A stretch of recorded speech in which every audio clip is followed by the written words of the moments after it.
جس کو نبی علیہ الصلوۃ والسلام سے بہت محبت ہو، کثرت الصلاۃ علیہ السلام، تو وہ نبی علیہ الصلوۃ والسلام کے اوپر کثرت سے درود شریف پڑھتا ہے. یہ محبت کی علامت ہے. چنانچہ درود شریف کے بارے میں ذرا کچھ بات کی تفصیل ہو جائے تو اچھا ہے کہ رب کریم نے تو حکم فرما دیا، ان اللہ و ملائکتہ یصلون علی النبی یا ایھا الذین آمنوا صلوا علیہ وسلموا تسلیما. تو ہمیں چاہیے کہ ہم درود شریف پڑھا کریں، اللہم صلی علی سیدنا محمد وعلی آل سیدنا محمد وبارک. اس کے فضائل کتنے ہیں. سید القراء ابن ابی کعب رضی اللہ عنہ کہتے ہیں کہ ایک صحابی آئے اور نبی علیہ السلام سے پوچھنے لگے، کم اجعل لک من صلاتی، اے اللہ کے نبی صلی اللہ علیہ وسلم میں آپ پہ کتنا درود شریف پڑھا کروں؟ قال ما شئت، فرمایا جتنا تو چاہے. اس نے کہا میں چوتھا حصہ درود شریف پڑھوں گا. فرمایا اگر زیادہ پڑھے گا تو تجھے زیادہ فائدہ. اس نے کہا اے اللہ کے نبی صلی اللہ علیہ وسلم میں تیسرا حصہ آپ کے اوپر درود شریف پڑھوں گا. فرمایا زیادہ پڑھے گا تو زیادہ فائدہ. اس نے کہا آدھا وقت میں آپ کے اوپر درود شریف پڑھوں گا. فرمایا زیادہ پڑھے گا تو زیادہ فائدہ. اے اللہ کے نبی صلی اللہ علیہ وسلم میں 3 حصے وقت آپ پہ درود شریف پڑھوں گا. آپ صلی اللہ علیہ وسلم نے فرمایا کہ تو اور پڑھے گا تو تجھے اور زیادہ فائدہ ہوگا. اس نے کہا اجعل لک دعائی کلہ، اے اللہ کے نبی صلی اللہ علیہ وسلم میں پورا وقت آپ کے اوپر درود شریف پڑھنے میں ہی گزار دوں گا. فقال صلی اللہ علیہ وسلم، یہ سن کے نبی علیہ السلام نے فرمایا اذن یغفر ذنبک، اللہ تیرے گناہوں کو معاف کر دیں گے، وتکفی ہمک، اور تیرے غموں کو اللہ ہٹا دیں گے. اگر تو ہر سارا وقت ہی مجھ پر درود شریف پڑھتا رہے گا، تیرے گناہ معاف کر دیے جائیں گے، تجھ سے تیرے غم ہٹا دیے جائیں گے. عمر بن خطاب عنہ فرماتے ہیں الدعاء والصلاۃ معلق بین السماء والارض، دعا اور نماز آسمان اور زمین کے درمیان معلق رہتی ہے. فلا يصعد الى اللہ منہ شیء حتی یصلی علی النبی صلی اللہ علیہ وسلم، وہ اوپر نہیں جاتی جب تک نبی علیہ السلام پر درود شریف نہ پڑھا جائے. اس لیے فرمایا الدعاء بین الصلاتین لا یرد، جس دعا سے پہلے درود شریف پڑھا جائے بعد میں پڑھا جائے اللہ اس دعا کو رد نہیں فرماتے. ایک حدیث پاک میں ہے کہ بعض اوقات انسان پڑھنے کی بجائے لکھ رہا ہوتا ہے، تو جب نبی علیہ السلام کا نام نامی اسم گرامی آئے تو آگے صلی اللہ علیہ وسلم یہ پورا لکھنا چاہیے. کیوں؟ حدیث پاک سن لیجئے، من صلی علیہ فی کتاب، نبی صاحب فرماتے ہیں جس نے کتاب میں میرے نام کے ساتھ درود شریف لکھا، یعنی کتاب میں مجھ پر درود شریف پڑھا، لم تزل الملائکۃ تستغفر له ما دام اسمی فی ذلک الکتاب، جب تک اس کاغذ پر میرا نام لکھا رہے گا فرشتے اس بندے کے لیے استغفار کرتے رہیں گے. یہ کتنا نفع کا سودا ہے، سبحان اللہ. ابن مسعود عنہ فرماتے تھے کہ نبی علیہ السلام نے فرمایا اول الناس بی یوم القیامت اکثرہم علی صلاۃ، قیامت کے دن میرے سب سے زیادہ نزدیک وہ ہوگا جس نے سب سے زیادہ مجھ پہ درود شریف پڑھا ہوگا. ابو بکر عنہ فرماتے ہیں الصلاۃ علی النبی امحق للذنوب من الماء البارد للنار، کہ جس طرح ٹھنڈا پانی آگ کو جلدی سے بجھا دیتا ہے، درود شریف انسان کے گناہوں کو اس سے بھی جلدی مٹا دیتا ہے. ابو ہریرہ عنہ فرماتے ہیں کہ نبی السلام نے فرمایا من نسی الصلاۃ علی نسی طریق الجنہ، یہ اوپر کیوں نہیں رکھتے آپ لوگ، تماشا ہے. من نسی الصلاۃ علی نسی طریق الجنہ، کہ جو مجھ پر درود شریف پڑھنا بھول گیا وہ بندہ جنت کا راستہ ہی بھول گیا. علی عنہ فرماتے ہیں واللہ لولا ما ذکر اللہ ورسولہ فی فضل التسبیح والتکبیر والتحلیل والتحمید، کہ اللہ کی قسم اگر اللہ اور اس کے رسول صلی اللہ علیہ وسلم نے تکبیر اللہ اکبر، تسبیح سبحان اللہ، تحلیل لا الہ الا اللہ، تحمید الحمدللہ، اس کی اگر فضیلت نہ بتائی ہوتی لجعلت کل انفاسی صلاۃ علی رسول اللہ صلی اللہ علیہ وسلم، تو میں اپنا پورا وقت، پورے جو سانس ہیں ان میں نبی علیہ السلام پر درود شریف پڑھتا رہتا۔ تو درود شریف کی اتنی فضیلت ہے، چنانچہ قیامت کے دن جو بندہ درود شریف پڑھے گا نبی علیہ الصلوۃ والسلام کے ہاتھوں حوض کوثر کا جام پائے گا۔ علماء نے لکھا ہے کہ کس کس جگہ پر درود شریف پڑھنا چاہیے۔ المواضع التي يصلى ويسلم علیہ صلی اللہ علیہ وسلم، تو وہ فرماتے ہیں دخول المسجد والخروج منہ، مسجد میں داخل ہوتے ہوئے درود شریف پڑھے اور نکلتے ہوئے پڑھے، والتشہد التحیات میں پڑھے، ورؤیت المساجد، مسجد پہ نظر پڑے تو درود شریف پڑھے، دخول الاسواق، بازار میں داخل ہوتے ہوئے درود شریف پڑھے، دخول البیت والخروج منہ، گھر میں داخل ہوتے ہوئے درود شریف پڑھے، گھر سے نکلتے ہوئے درود شریف پڑھے، نسیان الحاجہ، کوئی بات بھول جائے، چیز رکھ کے بھول جائے تو نبی علیہ السلام پہ درود شریف پڑھے، وقت الفقر، تنگی کا وقت ہو تو نبی علیہ السلام پہ درود شریف پڑھے، فی بدایت العلم، اور اگر علم کی مجلس ہو تو اس کے شروع میں درود شریف پڑھے، فی البدایت فی الخطب، خطبے کے شروع میں درود شریف پڑھے، والانتہاء فی مجالس العلم، مجلس علم کے اختتام پہ درود شریف پڑھے، فی لقاء الاخوان، دو مسلمان بھائی آپس میں ملیں تو بھی درود شریف پڑھیں، فی موادعاتہم و مفارقتہم، ملتے ہوئے جدا ہوتے ہوئے درود شریف پڑھے، مدارسۃ حدیث النبوی صلی اللہ علیہ وسلم، نبی علیہ السلام کی حدیث پڑھاتے ہوئے درود شریف پڑھے، عند تذکرتہ صلی اللہ علیہ وسلم، جب محبوب صلی اللہ علیہ وسلم کا تذکرہ آئے تو درود شریف پڑھے، عند ذکر اصحابہ، نبی علیہ السلام کے صحابہ کا تذکرہ آئے اس وقت بھی درود شریف پڑھیں، عند ذکر شیء من معاصرہ، نبی علیہ السلام کے معاصر میں ان کی بچی ہوئی چیزیں جو تھیں، جیسے منہ مبارک تھے، آپ کا جبہ مبارک تھا، آپ کا عصا مبارک تھا، کوئی چیزیں اگر آپ دیکھیں میوزیم میں یا کسی جگہ تو ان کو دیکھ کے بھی درود شریف پڑھیں، عند دخول المدینہ، مدینہ داخل ہوں تو درود شریف پڑھے، عند المرور علی قبرہ صلی اللہ علیہ وسلم، نبی علیہ السلام کے روض انور پہ حاضری ہو تو اس وقت بھی نبی علیہ السلام پر درود شریف پڑھیں۔ اب درود شریف کے کیا فوائد ہوں گے؟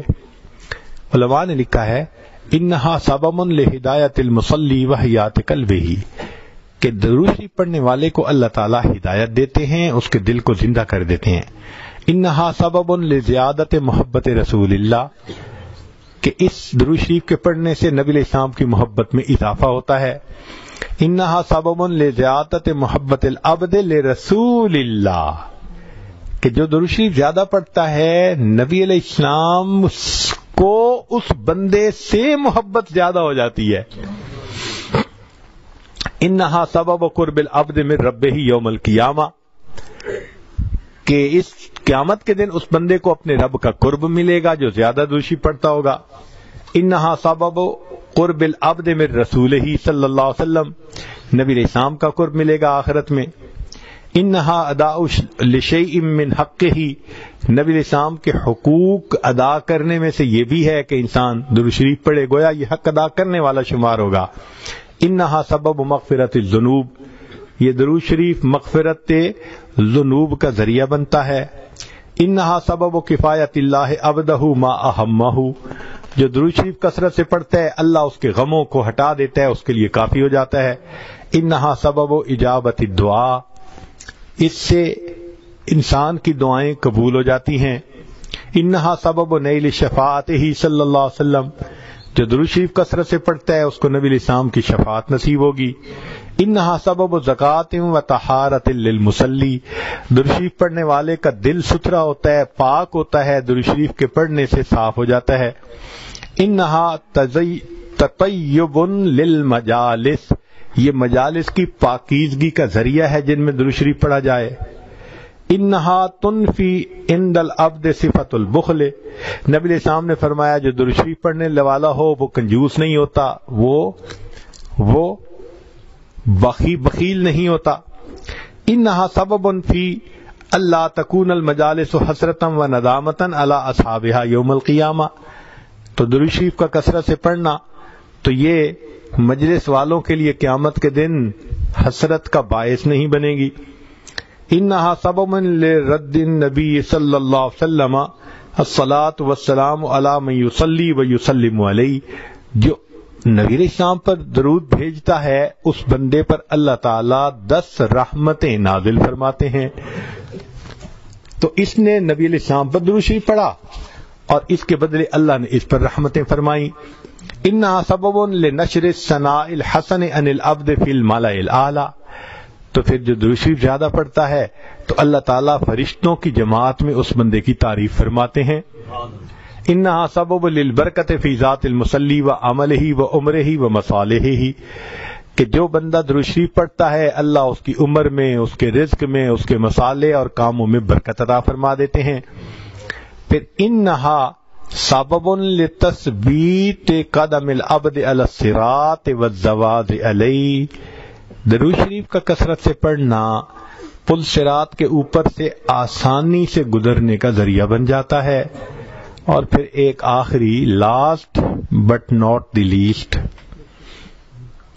انہا سبب لثقل کفۃ المیزان، کہ درود شریف قیامت کے دن میزان کے پلڑے کے بھاری ہونے کا سبب بن جائے گا۔ اللہ اکبر کبیرہ۔ اس بارے میں ایک حدیث مبارکہ سن لیجئے تاکہ بعض کو ہم مکمل کر دیں۔ سبحان اللہ۔ اس حدیث مبارکہ کو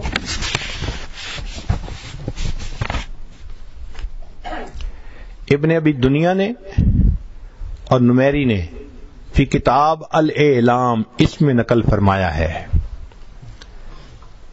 علامہ جلال الدین سیوطی رحمۃ اللہ علیہ نے التذکرہ میں بھی اس حدیث کو نقل کیا ہے۔ حدیث بہت توجہ سے سننے والی ہے۔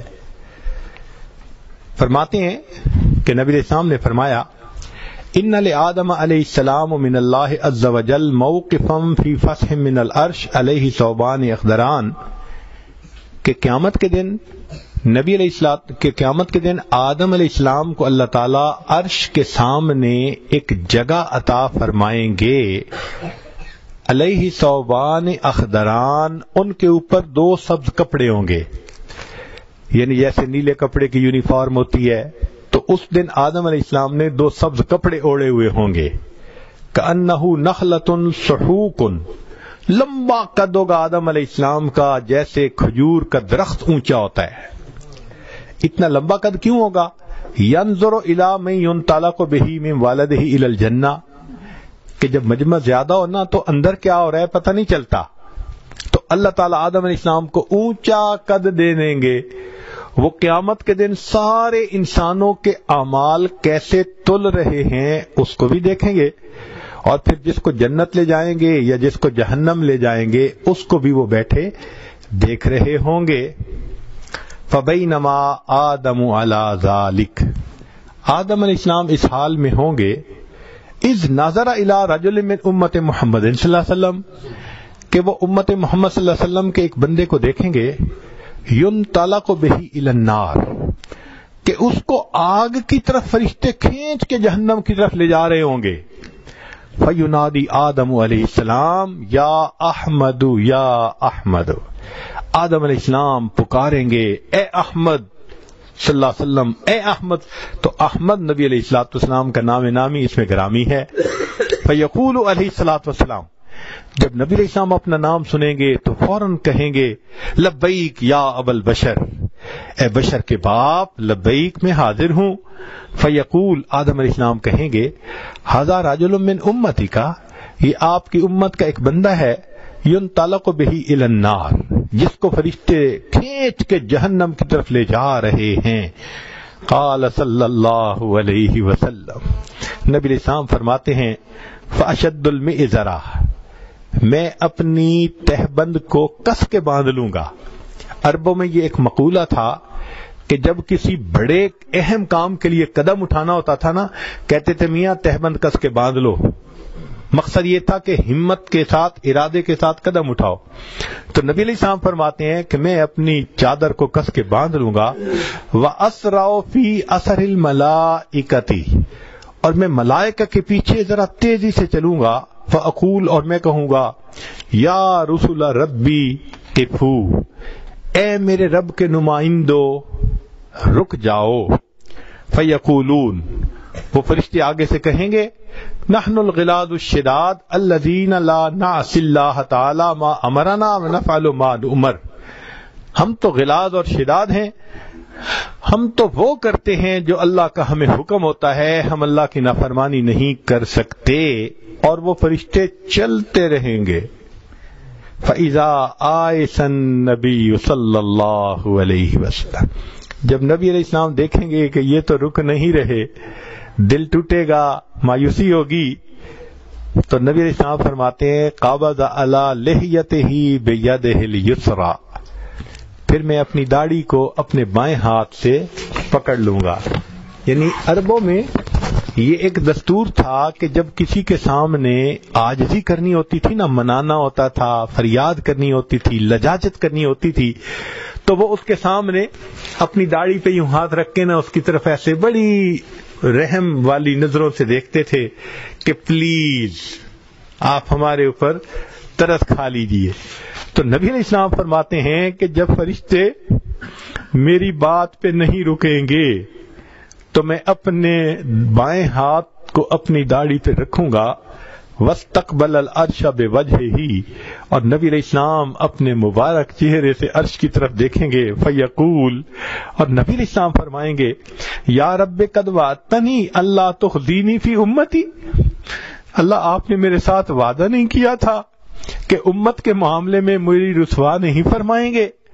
فَيَأْتِ النِّدَاءُ مِنْ قِبَلِ الْعَرْشِ، عرش کے اوپر سے ایک آواز آئے گی اطیعوا محمدا، اور فرشتوں محمد صلی اللہ علیہ وسلم کی اطاعت کرو. وردوا ھذا العبد الی المقام، اور اس بندے کو دوبارہ میزان کے پاس واپس لے جاؤ جہاں سے کھینچ کے لائے ہو. چنانچہ اس بندے کو کھینچ کے واپس لائے گئے، اور اب اس کا دوبارہ پھر نام اعمال، اس کی نیکیاں ایک طرف رکھی جائیں گی اور اس کے گناہوں کو دوسری طرف رکھی جائیں گی، پھر اس کا حساب ہوگا. اللہ اکبر. فیخرج صلی اللہ علیہ وسلم، اب گناہ زیادہ ہوں گے، نیکیاں تھوڑی ہوں گی، تو نبی علیہ الصلوۃ والسلام اپنے فیخرج صلی اللہ علیہ وسلم بطاقۃ بیضاء کالانملۃ، یہ انگلی کا جو پورا ہوتا ہے نا، اس کے برابر چھوٹا سا کاغذ کا ٹکڑا نبی علیہ السلام اپنے پاس سے نکالیں گے. فَيُلْقِيهَا فِي كَفَةِ الْمِيزَانِ الْيُمْنَى، اور نبی علیہ السلام اس کو نیکیوں کے پلڑے میں ڈال دیں گے. وَهُوَ يَقُولُ، اور ڈالتے ہوئے نبی علیہ السلام پڑھیں گے بسم اللہ، اللہ کے نام کے ساتھ. فَتَرْجِحُ الْحَسَنَاتُ عَلَى السَّيِّئَاتِ، وہ اتنا بھاری ہو جائے گا کہ نیکیوں کا پلڑا جھک جائے گا، گناہ کا پلڑا ہلکا ہو جائے گا. جیسے ہی جھک جائے گا تو اس وقت فَيُنَادِ الْمُنَادِي، فرشتہ اعلان کرے گا سُعِدَ وَسُعِدَ جَدُّهُ، یہ تو کامیاب ہو گیا، اس کے جد بھی کامیاب ہو گئے، تو پاس ہو گیا، تو جنت میں جائے گا. جب اس کے پاس ہونے کا اور سعید ہو جانے کا اعلان ہوگا اور کہا جائے گا انطلقوا بہ الی الجنہ، کہ اس بندے کو فرشتوں جنت کی طرف لے جاؤ. فیقول، اس وقت وہ بندہ حیران ہوگا اور وہ فرشتوں سے کہے گا، اب یہ بندہ فرشتوں سے بات کر رہا ہے، یا رسول ربی، اے میرے رب کے نمائندو، قفو، تھوڑی دیر تو رک جاؤ، حتی اسأل ھذا العبد الکریم علی ربہ، حتیٰ کہ میں اس کریم شخصیت سے یہ پوچھ تو لوں کہ یہ کون ہے۔ وہ فرشتوں سے یہ کہے گا کہ تم مجھے جنت لے جا رہے ہو، تھوڑی دیر رکو، مجھے پوچھنے تو دو نا کہ یہ کون ہے کہ جنہوں نے جہنم سے راستہ میرا بدلوا کر جنت کا راستہ بنوا دیا۔ چنانچہ وہ فرشتے تھوڑی دیر رکیں گے تو وہ نبی علیہ الصلوۃ والسلام سے کہے گا یا بے ابی انت و امی، آپ کے اوپر میرے ماں باپ قربان، ما احسن وجہ کا، آپ کا چہرہ کتنا خوبصورت ہے۔ اللہ اکبر کبیرہ۔ وہ بندہ کہے گا کہ آپ کے اوپر میرے ماں باپ قربان، آپ کا چہرہ کتنا خوبصورت ہے، وَأَحْسَنَ خَلْقُكَ مَنْ أَنْتَ، اور آپ کے اخلاق کتنے اچھے ہیں، آپ کون ہیں؟ اس وقت فقد اقلتنی اسرتی، آپ نے میری لغزشوں کو کم کروا دیا، ورحمت عبرتی، اور میرے غموں کو مٹا دیا۔ فیقول علیہ الصلوۃ والسلام، نبی علیہ السلام جواب میں فرمائیں گے انا نبیک محمد، میں محمد صلی اللہ علیہ وسلم تمہارا نبی ہوں، وہذہ صلاتک التی کنت تصلی علی، اور یہ وہ درود شریف ہے جو تو دنیا میں میرے اوپر پڑھا کرتا تھا، وفیتکھا احوج ما تکون الیہا، اس درود کا بدلہ تجھے اس وقت ملا جب تجھے اس کی بڑی ضرورت تھی، اور اللہ نے اس کی برکت سے تجھے جنت عطا فرما دی۔ آج ہم اپنے آسانیوں میں نبی علیہ الصلوۃ والسلام کی ذات بابرکات پر درود شریف پڑھتے رہیں۔ کتنے لوگ ڈرائیونگ کر کے جاتے ہیں آتے ہیں، درود شریف پڑھ سکتے ہیں، اس دوران گھنٹوں پڑھ سکتے ہیں، غفلت کی وجہ سے نہیں پڑھتے۔ اللہ تعالی ہماری اس غفلت کو معاف فرمائے اور ہمیں نبی علیہ السلام پر کثرت سے درود شریف پڑھنے کی توفیق عطا فرمائے۔ سلام اس پر کہ جس نے بے کسوں کی دستگیری کی، سلام اس پر کہ جس نے بادشاہی میں فقیری کی، سلام اس پر کہ جس کے گھر میں چاندی تھی نہ سونا تھا، سلام اس پر کہ ٹوٹا بوریا جس کا بچھونا تھا، سلام اس پر جو سچائی کی خاطر دکھ اٹھاتا تھا، سلام اس پر جو بھوکا رہ کے اوروں کو کھلاتا تھا، سلام اس پر کہ جس نے خون کے پیاسوں کو قبائیں دیں، سلام اس پر کہ جس نے گالیاں سن کر دعائیں دی، سلام اس پر کہ جس نے فضل کے موتی بکھیرے ہیں، سلام اس پر بروں کو جس نے فرمایا کہ میرے ہیں، سلام اس پر بروں کو جس نے فرمایا کہ میرے۔ اللہ تعالی ہمیں اپنے حبیب صلی اللہ علیہ وسلم کی سچی محبت عطا فرمائے۔ وآخر دعوانا ان الحمد للہ رب العالمین۔